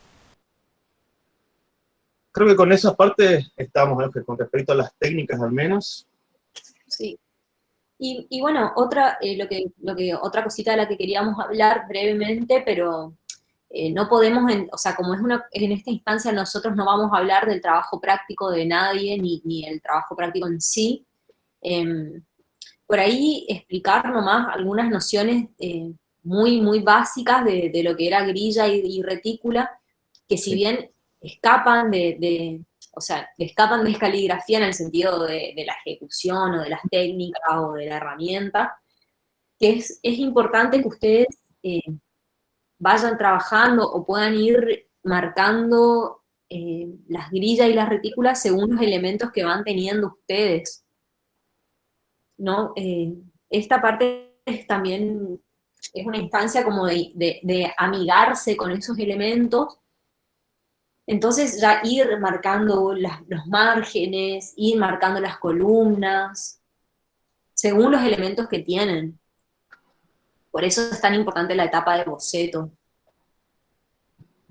Fíjense acá, conviven las técnicas, conviven las cajas que hoy les mostraba, ¿no? Que hay pruebas de anchos de cajas que están conviviendo con otras cajitas más. Recuerdan que Tomás les explicaba, ustedes consultaban qué era texto secundario y qué era texto principal. El texto principal acá es la columna más extensa, es la que más pesada está, la que más cargada de información. Igual que acá, en esta página de apertura, la caja negra es la que está con mayor carga de información con respecto a otro elemento. Siempre debemos tener un elemento en comparación, si no, nunca vamos a saber cuál es el elemento más protagonista, menos protagonista, que más cargado está y no. Entonces, en este caso, siempre vemos en contraste dos elementos y sabemos que esta es la caja principal, del texto principal, porque en comparación de otro elemento que es también como caja, tiene mayor extensión. Y además el peso visual con respecto muchas veces a la interlínea, al color de la tinta, al ancho del instrumento, también da esa característica. Nuevamente acá se mantiene la misma regla, van a ver que el mismo ancho de la caja se mantiene el mismo ancho de caja acá, y también el mismo de ancho de caja acá, entonces uno puede reconocer en las tres páginas cuál es el texto principal, ¿bien? Después hay elementos que empiezan a acompañar al contenido, por ejemplo, hay, bueno, listados, hay, digamos, otros elementos más, ¿no? Pero acá, más que nada, es para ver cómo actúan las cajas, cómo son las cajas en sí, cómo ayudan las técnicas a ver las capas, las jerarquías. Creo que era eso, Euge, ¿no? Para ver cajas de texto esto. Y más que nada la importancia o sea, en el punto en el que se unifican, esto que les mostraba hoy, por ejemplo, para calcular el ancho de las cajas, es importante que ustedes trabajen ya sobre una grilla, o sea, vayan calculando o vayan teniendo una idea estimativa de cuál va a ser el ancho de su caja, o cuál va a ser el tamaño que tienen que tener sus palabras para funcionar en la grilla que están planteando, y no forzar los elementos. Por ejemplo, si sus márgenes tienen ciertas medidas, cierto ancho, el espacio por dentro no va a ser el mismo en todos los trabajos, en todos los trabajos ustedes, digamos. Entonces el tamaño de los elementos tiene que estar relacionado un poco con esa grilla que ustedes marquen, con esas márgenes que ustedes vayan disponiendo en su hoja, digamos, y los tamaños de elementos van a tener relación con esos espacios, Sí, para que no quede un margen gigante en una página donde no entra, digamos, ¿no? O sea, por eso es tan importante comenzar a pensar ya. Estas son piezas, revistas, libros y demás, que si bien no son caligráficas, pero también hay normas pautadas con respecto a la distribución del contenido y también los márgenes. Fíjense que el margen, en este caso, me permite ese aire a los costados de cada página, igual que acá, ese margen interno y este margen externo. en este caso esta pieza muy particular, después más adelante vamos a ir tocando un poco más de tipografía, pero es más que nada para ver cuán importante es que exista ese margen, ¿sí? Que me permite leer los elementos cómodamente, que me permite generar el equilibrio. Fíjense que acá hay otro tipo de revistas donde a lo mejor tengo un margen un poquito más angosto, pero esto hablábamos anteriormente que va a depender también del contenido, del tipo de imágenes, pero siempre existe el margen. Los contenidos nunca llegan hasta el borde, excepto algunos elementos que son visuales, en este caso las imágenes, pero todos los elementos que son puramente textual, informativo, en donde sí o sí hay que reconocer un signo, esos son los elementos que deben estar conviviendo con márgenes, ¿no? Otro tipo de revistas un poco más jugadas, van a ver que las imágenes sí son las que pueden estar fuera al corte, pero lo que es contenido textual, van a ver que hay márgenes, ¿sí? A los costados acá. Y estos márgenes, si alguna vez llegan a conocer cómo se diagrama este tipo de publicaciones, tenemos esta especie de retícula, en donde, primero y principal, se colocan los márgenes, y sobre los márgenes hacia adentro se modula cuál va a ser el tamaño, en este caso de ancho, de las cajas, de los elementos de una revista, por ejemplo.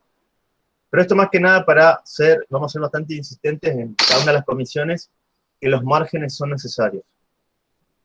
Es Sí, más, dentro... ahí Sí, están haciendo, bueno, justo nos está preguntando Angélica, una chica, una alumna, qué sí, tipo de texto recomendamos. Nosotros no podemos hablar, a ver, la idea de la tutoría en esta instancia es hablar de estas cuestiones muy básicas a la hora de abarcar las nociones caligráficas, ¿no? Esto de decir, bueno, los alfabetos se construyen de tal manera, este es el signo, las técnicas funcionan así, las tintas funcionan así, y la página en sí tiene este tipo de construcción. Nosotros no podemos hablar de trabajo práctico, porque no es para eso, para lo que hacemos la tutoría, no vamos a recomendar ese tipo de contenido porque no podemos, digamos, y aparte no corresponde también porque es una instancia de trabajo de ustedes, de ejercitar, de probar, de hacer una interpretación ustedes mismos de lo que significa y de lo que ustedes entienden del texto, digamos. exacto.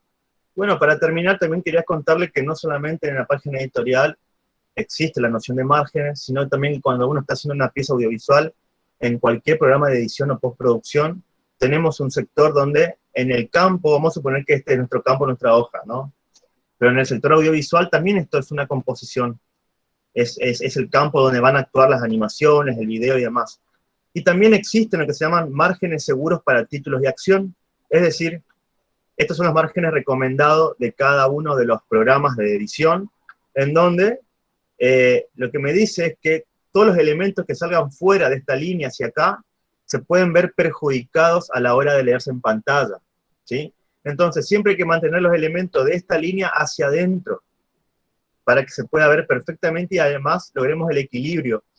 Hay otras veces donde no se toma desde acá, se toma desde acá, ¿sí? Desde este lugar, y se compone únicamente en esta zona, para darle aire al resto de los elementos, y también por una cuestión funcional, que cuando un video se vaya a reproducir en algún soporte en particular, no se vea perjudicado la información textual en estas zonas. Por eso los noticieros, cuando ustedes ven, todos los títulos que están acá abajo, nunca jamás llegan hasta el borde de la página. Siempre hay un margen, y de esa separación empiezan la marca del noticiero más todo el contenido textual, pero nunca transgreden estas zonas. Fíjense cuán importante es que existan los márgenes. Sí, y mismo también, por ejemplo, en una pieza impresa, en una página, los márgenes sirven, por ejemplo, para agarrar las hojas, para no tapar cuando agarramos, para no tapar con los dedos lo que estamos leyendo. Entonces, todas esas cuestiones tienen que estar pensadas en nuestras piezas, digamos. Lo ideal es que en algún momento estas piezas las pueda leer cualquier persona. Entonces, tomar esas recomendaciones, esos recaudos es necesario, digamos. Bien, creo que si hay alguna consulta más. No sé. Son 5 y Profe, yo tengo una consulta. Sí. Yo cuando hacemos la caja de texto, que tenemos que hacer tipo los marcar para ay, no me sale, para el escribir, digamos, el texto, que tenemos la altura, hasta la altura de X para ascendente y descendente. Bueno, cuando yo marco eso, me queda como muy separadito mi cuadro de texto, mi caja de texto. Me queda como un espacio re grande. ¿Cómo puedo hacer para que cuando no vas me marcando, quede? de línea a línea, tenés que marcar un poco más arriba, eso tenés que ir ajustando vos. O sea, generalmente cuando marcamos las líneas de guía, lo que respetamos es una interlínea, que es el espacio que queda entre la altura de X y la línea que está abajo. Este espacio es el que vos tenés que ir ajustando, el de los ascendentes y los descendentes de las dos líneas, digamos. No sé si me entiendes. Digo, yo tengo, por ejemplo, esta palabra, que va a ser mi primer palabra. Este es mi espacio de descendentes, ¿no? Sí, sí. Para ajustar, yo lo que tendría que hacer es subir la línea que viene por debajo. ¿Viste? O sea, la de mi ascendente más o menos le combino con la del descendente. Exactamente, mirá, la altura perdón, la línea de base de la primera línea está casi a la misma altura que la línea de ascendente de la línea de abajo. Ah, sí, eso yo no tenía idea, me quedaba muy feo mi caja de texto. Eso tienen que ir ajustando. Ustedes van viendo cuál va a ser el espacio que van a dejar entre línea y línea. Si la distancia es mayor, el espacio entre línea y línea va a ser mayor. Ajá, bueno, así veo yo así y no me gustaba. Y Ahí como te yo veía en los ejemplos, que estaba bien formadito la caja de texto, como que exactamente, era eso tienen que ir ajustando intuitivo. ustedes. Ah, ok. Bueno, muchas La gracias. línea de base con el ascendente de la línea de abajo. Ujú. Súper. Bueno, creo que estamos, Eva. Estamos, sí, sí, sí. Únicamente nos olvidamos capaz algún tips ahí que para trazar con instrumentos. Obviamente cuando tenemos signos más pequeños, probablemente siempre apoyemos, como es, la palma a la mano al soporte, pero cuando tenemos signos mucho más grandes, sí es necesario que la mano quede elevada, ¿sí? Y uno tiene mayor flexibilidad para hacer un trazo mucho más grande, ¿no? Entonces hay diferentes tips también de cómo colocar la mano sobre el sustrato en signos más pequeños y en otros signos mucho más grandes, en donde no me dé la curva y el ángulo del tamaño de la mano para poder trazar. Ahí sí conviene, digamos, hacerlo más, levantar la mano y hacerlo un poco más en el aire, siempre teniendo en cuenta el dedo más chico, el meñique, el común. Entonces me permite a mí apoyar a la base, cuando tengo signos muy grandes, apoyo este dedo acá y me permite un mayor desplazamiento, ¿sí?, del instrumento sobre la superficie. Cuando tengo signos de menor escala, ahí sí puedo apoyar esa parte, no sé cómo se llamará, y tengo menos distancia para poder hacer trazos, entonces tengo más controlado una cierta escala, ¿sí? Pero eso es con práctica, ¿sí? Entonces, mucho más grande, apoyamos el dedo acá y manejamos toda esta parte, y signo más pequeño, de esta forma, ¿sí? Y sobre todo, como decía Euge, siempre en inclinación de un ángulo, ¿sí? Siempre inclinado y trazamos siempre en forma inclinada. Todo va con inclinación, nunca de esta forma. Seba, vos estás mostrando en tu cámara y no está prendida. Puede ser que ya esté sin batería, me parece. Puede pasar. No sé si alguien tiene alguna técnica en particular en cual... Noche. ¿No? Bien. Bueno, Sí, cualquier cosa... están preguntando nomás qué conviene, si trabajar primero la caja de texto, después agregar las capas, los textos secundarios. La verdad es que conviene, lo ideal es que puedan ir pensando en el sistema, en el conjunto, o sea, ir pensando toda la pieza los tamaños y las proporciones en conjunto y no como elementos aislados, porque después va a ser más difícil que convivan en una misma página. Lo que sí por ahí, alguna sugerencia, por lo menos a mí me ha servido como estudiante, una vez que ustedes ya tienen planificado la relación de los elementos, empezar siempre de atrás hacia adelante, ¿sí? Los elementos más grandes que están en el fondo, que son más translúcidos, más transparentes, más ocultos, empezar desde atrás hacia adelante, ¿sí? No sé, es un método de trabajo, pero cada uno va a ir elaborando el propio. ¿Sí? Bueno, sí, creo que estamos hablando ahora. Bien. Sí, Exacto. sí, eso, exactamente eso lo que estoy diciendo. De nada. Bueno, chicos, cualquier cosa, pueden volver a ver el video, o, bueno, vamos hablando ahí con las comisiones, con los docentes, las dudas que ustedes van teniendo también después de ahora. Claro. ¿Esto suben al Classroom, profe? Sí, la grabación se sube. Bien. Bueno, nos vemos. Buen fin de y a trabajar mucho. Buen fin de. Chao, Seba. Chao, Nos chao. vemos. Nos vemos. Nos vemos todos. Profe, muchas Muchas gracias. gracias. Muy buena clase. Muchas Gracias a por ustedes. su tiempo Nos y por tomarse la molestia de enseñarnos, que capaz podían estar haciendo otra cosa y bueno, nos dedicaron este tiempito, así que muchísimas gracias. Gracias. Ahorita. Bueno, A de ustedes. nada. Gracias por estar. Nos vemos, profe. Chao, Hasta chao. luego. Nos vemos todos. Chao, chao, gracias. Luego, Chao, chao. nada. ¿Se que para la grabación? Sí, ahí se van todos. Perfecto.